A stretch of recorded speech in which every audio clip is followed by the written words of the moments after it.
simpleng pagpapatawag lang doon sa Kongreso, ayaw lumitaw ni Celis. Tapos ang lakas ng loob na magsabi na duwag ang ating Pangulo. Bakit daw ho?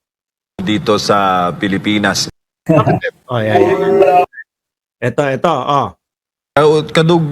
Ugnay kasi ito sa laban ng gobyerno kontra CPP. Ayan.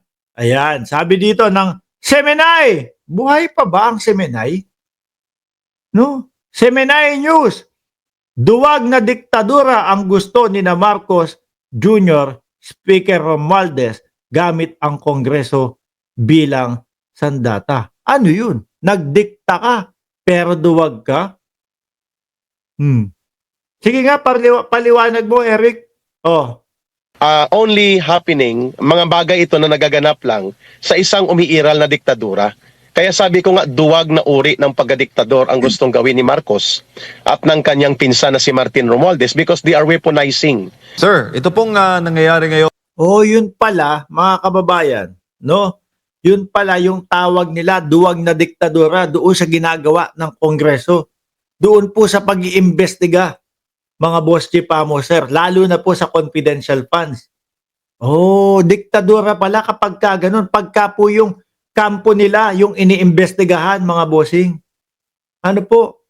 Which is nakikita naman po natin, yung pag-iimbestiga na yan, eh meron pong mga, kumbaga, merong mga back-up, may mga pinanggalingan. At yung mga tinatanong ho sa kanila, mga bossing, mismong sila alam. Di ba, Belia? Oh. At John Harry Montesuso. Ano? Alam nila yung nangyayari. Kaya lang kung makikita nyo, mga kababayan, yung mga tinatanong doon sa Kongreso, eh nako, alam nyo pong umiiwas lang na sagutin eh. Bakit to? Eh kapag sinagot nila, laglag ang tuka nila, mga bossing. No? Unang-una, hindi naman ang ating Pangulo ang nag-iimbestiga sa kanila. Kongreso ang nag-iimbestiga sa kanila. Di ba? Sa administration, good morning nga po pala mula po dito sa Pilipinas. Wala na sa Pilipinas si Eric. Nagtago na. Ano yan? Lumabas na ng bansa si Eric? Oh, imbis na magpaliwanag, imbis na ipagtanggol yung kanyang sarili, lumabas na, nagtago na. Tama ba ako? Kasi di ba isa si Eric doon sa mga vlogger na pinapatawag doon sa Kongreso. Kasama siya doon, di ba? Eh, wag mo itanggi, Eric, na hindi ka vlogger. Diyos ko, yung SMNI nyo naman, ilang beses nang isinara. Wala naman din prangkisa yan. Ano tawag sa inyo? Di vlogger din. Di ba? Ang lakas ng loob. Tumawag ng duwag sa Pangulo. Yung pala, eto. Siya yung takbuhin. Ano po? Sabi ni Reginald Pagana, real talk, itong administrasyon lang na ito ang gusto ko na ma-extend. Kaya kahit anong paninira sa kanya, alam ko nang nagtatrabaho talaga ang Pangulo ng maayos. At ito la ang tunay na nagmamahal. Tama ho. Sabi ni Mabel Kinjo, nasa China ata ang NPA. Ugnay kasi ito sa laban ng gobyerno kontra CPP, NPA, NDF, lalo na yung ating information dissemination campaign. At bahagi po ng demokrasya is yung boses ng pagtutol. Kasi nga po, di ba, base sa kasabihan, nagpapatibay sa isang demokratikong bansa ang mga boses ng dissent. Mga kababayan, titibay naman po talaga, no? Kung yung mga pinagsasasabihan nila kumbaga walang halong fake news, walang halong paninira. Miski naman po ang dating Pangulong Duterte, mga kababayan, kahit ano po ang sabihin niyan, basta po totoo yung sinasabi niya o nagtatanong siya, kumbaga, walang ano diyan, walang magagalit diyan. Kaso ang pinapakalat na nila bangag ang Pangulo, wala naman pong ebidensya. Malinaw ho yun, no? Lumalabag na po sila, lumalampas na po sila sa karapatan nila, mga bossing. Ano po, kasi ang problema dito sa mga ito, kapag ka nagaganyan na ipapatawag na, mga kababayan, biglang kumakapit na, sasabihin, naku, sinisikil na po ang aming karapatan ng gobyernong ito. Samantalang sila din po ang may kasalanan. Sila yung mga nauna. No? Naunang mag-fake news. Oh. Pag ganito po ba ang nangyayari ngayon, tayo po ba ay nasa demokrasya pa, ka-Eric? Nagiging Okay na itong mga SMNI. Oh. SMNI, tayo ba ay nasa demokrasya pa? Oo, ramdam na ramdam namin. Yung demokrasya, kayo lang ang hindi nakakaramdam ng demokrasya. Bakit? Baka mga taga-Pluto yata kayo eh. Sa sobrang demokrasya ng Pilipinas, napakaluwag na po.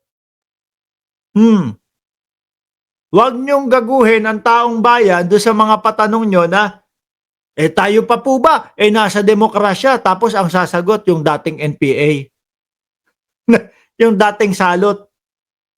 O, di ba, mga kababayan? Wala na ba kayong ibang ma-interview? Kayo-kayo na lang yung nag-i-interviewhan dyan. Tapos papangalanan nila, dating kadre. Papangalanan nila, international political analyst, achuchuchu. Yung pala, pagtingin nyo, mga kababayan, sila-sila lang din, paikot-ikot lang ho sa kanila. Si Roque, merong yan international lawyer o something achuchuchu. Ayun, napunta, international.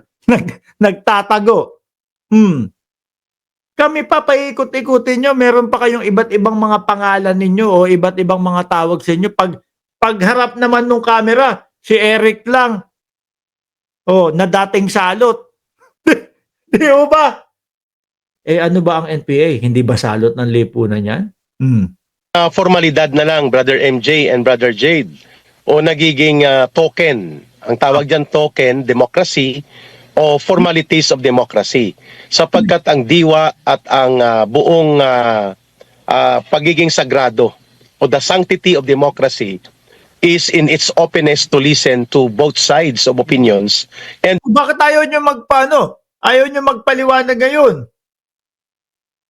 Parehas na opinion. O ngayon, yung opinion nyo at yung paliwanag nyo na ang hinihingi doon sa Congress, ba't ayaw nyo pumunta? Di ba? Ayaw nyo pumunta. Ngayon, hinihingi yung paliwanag ninyo. Hinihingi yung side ninyo. Ayaw nyo pumunta. Tapos sasabihin nyo ngayon, walang demokrasya. Yung pagpapapunta sa inyo, pabor sa inyo yun para maipaliwanag nyo sa sambayan ng Pilipino na mali itong Congress na to. Pinagbibintangan kami ng ganito, ganyan. Ba't hindi kayo na magpaliwanag? Tapos sasabihin nyo, wala nang demokrasya. encourage and promote dissenting opinions. At hindi para isuppress ito, takutin ang mga nagsasagawa. Yun po bang pagbibintang nila? Yun po bang paninira nila kay Pangulong Bongbong Marcos? Opinion pa ho ba yun? Hindi. Di ba rekta nilang sinasabi? Adik ang Pangulo. Yan ho ay sa pangunguna ng dating Pangulo. No? Na si Duterte ho, mga kababayan. Tingin nyo po, hindi sila lumalabag sa karapatan ng tao, mga kababayan. Tapos tanungin mo, nasaan ang ebidensya mo? Wala. Trip ko lang sabihin. Bakit ganyan kayo? Trip nyo lang palang sabihin. Wala naman pala kayong ebidensya. Sinisiraan yung tao. Kasi may mga DDS na naniniwala sa amin na kapag ibinuka namin yung bunganga namin at sinabi naming adik si Marcos, tiwalang-tiwala na sila. Naniniwala na agad Kaya patuloy lang po yung mga yan ng ganyan. Walang sapat na ebidensya, walang backup na ebidensya. Sige, tuloy pa din. Adik si Marcos. Di ba? Kasi merong mga naniniwala na uto-uto, mga boss. Ng pagpapahayag na salungat sa mga status quo o sa kasalukuyang administrasyon sapagkat yan ay mga hakbang ng tyrannical o despotikong pamumuno similar to a dictatorship. So formality na lang po ang yung mga mautog-mautog nila, mga kababayan. Di ba nakita nyo? Kalat naman yan. Kaya lang po, inabangan na ang taong bayan sa kanila. Nag-umpisa sila sa Davao. Pumunta yung mga tao. Nung narinig po, mga boss chief amo, sir, nung mga tao, si Duterte naninira, tapos napakinggan yung sagot ng PIDEA na walang katotohanan yung sinasabi ni Duterte, ikaw ba na isa doon sa lumahok doon? Gaganahan ka pang lumahok sa susunod? Hindi na. Putek na to. Lalasunin nyo lang yung utak ko sa mga fake news eh. Oh, hindi na ako pupunta dyan. So ngayon no, yung doon sa, yung dati, Liwasan Bonifacio na pupuno nila, ngayon po, yung covered court, ni hindi po mapuno. Dahil sa kagagawan na din po nila yan, mga bossing. Yung sigaw sila ng sigaw ng walang katotohanan po. Labag na sa karapatan yun. No? Labas, kumbaga, sabi nga ni Cristina Lumio, too much freedom, no limitation is bad, especially if you are liars. Oh. Tuloy. Ilang mga aspeto ng demokrasya, for example, ang SMNI, inikutan nila ang batas, there is Oh, Semenay. Naalala nyo, Eric, nag-fake news kayo dyan. Tatlo kayo, si Badoy, si Roque, tsaka ikaw. Sinasabi nyo may inarmasang pamukpok yung gobyerno.